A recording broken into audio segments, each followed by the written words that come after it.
நம்ம வீட்ல தினமும் பார்க்குற ஒரு விஷயம் இந்த சமையல் கேஸ் சிலிண்டர் பார்க்க ரொம்ப சாதாரணமா தெரியுது இல்லையா? ஆனா இதோட பயணம் பூமிக்கு அடியில புதைஞ்சிருக்கிற கச்சா எண்ணெயிலேருந்து தொடங்குதுன்னு சொன்னா நம்புவீங்களா? வாங்க இந்த ஆச்சரியமான பயணத்தை பத்தி விரிவா பார்ப்போம். பார்க்க இவ்வளோ சிம்பிளா இருக்கிற இந்த சிலிண்டருக்கு பின்னாடி ஒரு பெரிய அறிவியல் கதையே ஒளிஞ்சிருக்கு. வாங்க அந்த கதை எங்க தொடங்குதுன்னு பார்ப்போம். இதோ பாருங்க, கருப்பா திக்கா இருக்கிற இந்த கச்சா எண்ணெய்க்கும் நம்ம சமையலுக்கு யூஸ் பண்ற அந்த சுத்தமான எரிவாயுக்கும் என்ன சம்பந்தம் இருக்க முடியும்? வாங்க இந்த மர்மத்தை நாமளே உடைப்போம். சரி, நம்ம பயணத்தோட முதல் ஸ்டாப் எங்க தெரியுமா? பூமிக்கு ரொம்ப ரொம்ப ஆழத்துல. இங்க இருந்து தான் கச்சா எண்ணெயை எடுக்கிறாங்க. ஆனா அது அப்படியே நம்மளால பயன்படுத்த முடியாது. ஏன்னா அது ஒரு பெரிய ரசாயன கலவை. கச்சா எண்ணெய்னா என்னன்னு பார்த்தீங்கன்னா அதுதான் இது. இதுல பெட்ரோல் இருக்கு, டீசல் இருக்கு, அப்புறம் நம்மளோட எல்பிஜியும் இதுக்குள்ள தான் ஒளிஞ்சிருக்கு. இன்னும் பல வேதிப்பொருட்கள்லாம் ஒன்னா கலந்த ஒரு கலவை. இதெல்லாம் தனித்தனியா பிரிக்கணும்னா இதை ஒரு பெரிய சுத்திகரிப்பு ஆலைக்கு அனுப்பி ஆகணும். ஓகே, நம்ம பயணத்தோட அடுத்த ஸ்டேஷன் சுத்திகரிப்பு ஆலை. இங்கே தான் உண்மையான மேஜிக்கே நடக்க போகுது. அந்த கச்சா எண்ணெய்க்குள்ள இருக்கிற எல்லாத்தையும் பிரிச்சு நமக்கு தேவையானதை மட்டும் தனியா எடுக்க போறாங்க. எப்படின்னா, முதல்ல அந்த கச்சா எண்ணெயை பயங்கரமா சூடுபடுத்துவாங்க. அதிலிருந்து வர்ற ஆவிய ஒரு பெரிய உயரமான கோபுரத்துக்குள்ள அனுப்புவாங்க. அந்த ஆவி மேல போக போக மெதுவா குளிர ஆரம்பிக்கும். அப்போ அதோட எடைக்கேத்த மாதிரி தனித்தனியா பிரியும். இப்ப பாருங்க, கனமான பெட்ரோல், டீசல் எல்லாம் கீழேயே தங்கிடும். ஆனா ரொம்ப லேசான வாயுக்கள் எல்லாம் டாப் வரைக்கும் போயிடும். இது எப்படி நடக்குதுன்னு யோசிக்கிறீங்களா?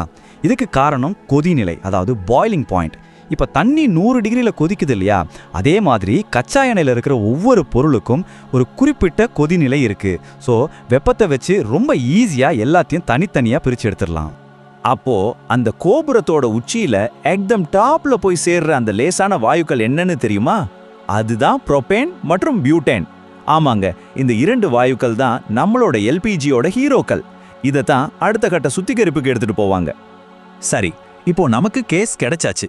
ஆனா காத்து மாதிரி இருக்கிற இந்த வாயுவை எப்படி ஒரு சின்ன சிலிண்டர்ல அடைக்க முடியும்? அதான் அடுத்த கட்டம். இந்த வாயுவை திரவமா மாத்தணும். இந்த ரெண்டுக்கும் இருக்கிற வித்தியாசத்தை பாருங்களேன். வாயுவா இருந்தா அது ரொம்ப பெரிய இடத்த அடைச்சுக்கும். ஆனா அதையே திரவமா மாத்திட்டா ரொம்ப கம்மியான இடத்துல, அதாவது ஒரு சின்ன சிலிண்டருக்குள்ளேயே அம்மனமான எரிவாயுவை சேமிச்சு வைக்கலாம். அதனாலதான் இதை எடுத்துட்டு போறதும் ரொம்ப சுலபமா இருக்கு. சரி, இதை எப்படி செய்றாங்கன்னு பாத்தீங்கன்னா சிம்பிள். அதிக அழுத்தத்தை கொடுக்குறாங்க, அதாவது ஹை ப்ரெஷர். அப்படியே அழுத்தம் கொடுக்கும்போது வாயு திரவமா மாறிடும். அதுக்கப்புறம் இதை பெரிய ரொம்ப பாதுகாப்பான தொட்டிகள்ல சேமிச்சு வைப்பாங்க. இப்ப நான் ஒரு முக்கியமான கேள்வி கேட்க போறேன். நம்ம வீட்ல கேஸ் லீக் ஆனா ஒரு மாதிரி வாசனை வருமே, அது உண்மையிலேயே அந்த கேஸோட வாசனை தானா? வாங்க அந்த ரகசியத்தையும் தெரிஞ்சுக்கலாம். நமக்கு எல்லாருக்குமே தெரியும், எல்பிஜி ரொம்ப சீக்கிரமா டீ பிடிக்கக்கூடியது, ரொம்ப ஆபத்தானதுன்னு. அப்படி இருக்கும்போது சின்னதா ஒரு கசிவு ஏற்பட்டா கூட நம்ம மூக்கு எப்படி அதை கரெக்டா கண்டுபிடிக்குது? இதுக்கு பின்னாடி ஒரு பெரிய ரகசியமே இருக்கு. இப்போ நான் சொல்ல போற விஷயத்தை கேட்டா கண்டிப்பா நீங்க ஆச்சரியப்படுவீங்க. சுத்தமான, அதாவது பியூர் எல்பிஜிக்கு எந்த வாசனையுமே கிடையாது. ஆமாங்க, நீங்க கேட்டது சரிதான். அதுக்கு மனமே கிடையாது. அப்போ நம்ம உணர்ற அந்த வாசனை அது ஒரு செயற்கையான ரசாயனம். சுத்திகரிப்பு ஆலையிலேயே வேணும்னே இந்த கெமிக்கலை எல்பிஜி கூட கலந்துருவாங்க. எதுக்குன்னா நம்ம பாதுகாப்புக்காக தான். ஒருவேளை கேஸ் லீக் ஆச்சுன்னா இந்த கெட்ட வாசனை மூலமா மக்கள் உஷாராயிடுவாங்க இல்லையா? அதுக்கு தான். அதனால நீங்க ஃபீல் பண்ற அந்த வாசனை எரிவாயுவோடது இல்ல. அது ஒரு வார்னிங் சிக்னல். உங்களை பாதுகாக்கிறதுக்காகவே உருவாக்கப்பட்ட ஒரு பாதுகாப்பு அம்சம். ஸோ இனிமே அந்த மாதிரி வாசனை வந்தா உடனே அலர்ட் ஆயிடுங்க. சரி, இப்போ கேஸ் ரெடி. பாதுகாப்புக்காக வாசனையும் சேர்த்தாச்சு. அடுத்து என்ன? இது எப்படி நம்ம வீட்டுக்கு வந்து சேருதுன்னு பார்ப்போமா? இந்த கடைசி கட்ட பயணம் ரொம்பவே முக்கியமானது. ஒரு சிலிண்டரை நிரப்புறதுங்கிறது ரொம்ப கவனமான ஒரு வேலை. முதல்ல காலி சிலிண்டரை எடுத்து ஏதாவது டேமேஜ், லீக் இருக்கான்னு செக் பண்ணுவாங்க. அப்புறம் மிஷின் மூலமா ரொம்ப துல்லியமா அளந்து எல்பிஜியை உள்ள நிரப்புவாங்க. சரியா நிரப்பியிருக்காங்களான்னு எடையும் போட்டு பார்ப்பாங்க. எல்லாம் கரெக்டா இருந்தா நல்லா சீல் வச்சு லாரிகள் மூலமா நம்ம வீட்டுக்கு அனுப்பி வைப்பாங்க.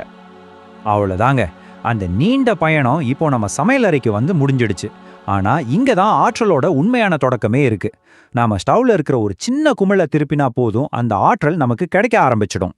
ஏன் எல்பிஜி இவ்வளோ பாப்புலரா இருக்கு தெரியுமா?